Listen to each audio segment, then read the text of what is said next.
ए जीजा काहे मोला ना रायपुर कवर्धा की सब टूरा मन कारी कारी कहथे। का कहथे? कारी कारी कहथे। तय कारी है त कारी कहथे।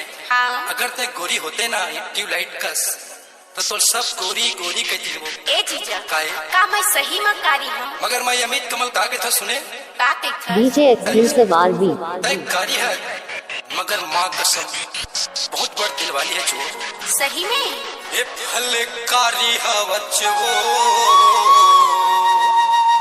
ये फल कारी है बच्चो, माँ कसम सारी दिल वाली है बच्चो। फल कारी है वो, फल कारी है वो, माँ कसम सारी दिल वाली है बच्चो।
आरवी कारी है बच्चो,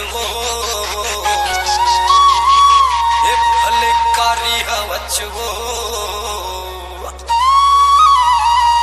माँ कसम सारी दिल वाली है बच्चो। फल कारी है वो, फल कारी है वो, माँ कसम सारी दिल वाली है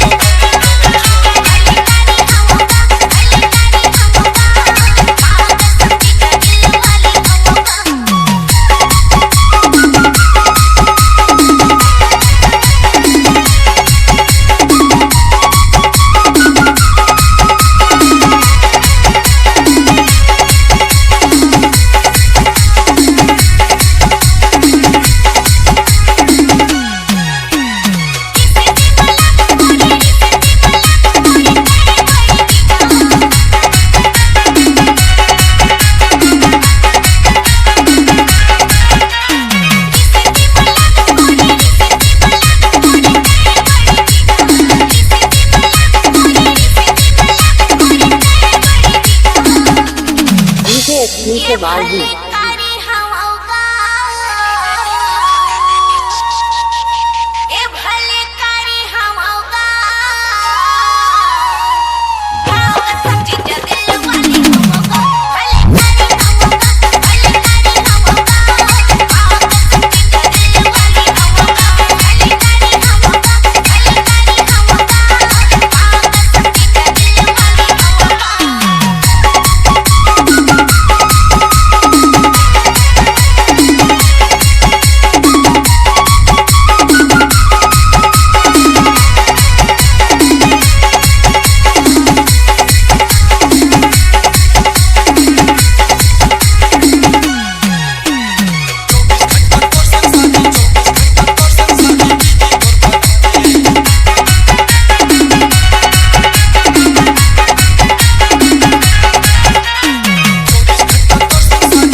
एक्सक्लूसिव आरवी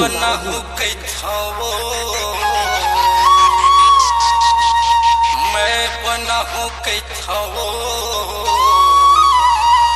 माँ कसम सारी दिल वाली। मैं बना हूँ कैथाओ, मैं बना हूँ कैथाओ, माँ कसम सारी दिल वाली।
से वार भी